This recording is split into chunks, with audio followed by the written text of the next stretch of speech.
হবে এবং এই জন্য মহিলাদের জন্য জায়গার পর্যাপ্ত জায়গার ব্যবস্থা করা হয়েছে। দূর থেকে এখনো প্রচুর মানুষের সমাগম হচ্ছে, প্রচুর মানুষ ঢুকছেন। আপনারা জায়গা করে দিয়েছেন, খুবই ভালো হয়েছে এবং আপনারা একটু দ্রুততার সাথে যাতে তারা যেতে পারে সেই ব্যবস্থাটুকু করবেন।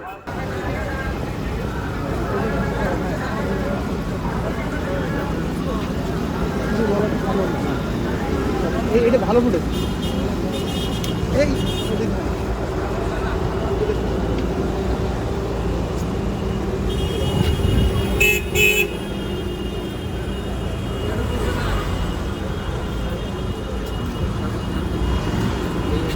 ভাই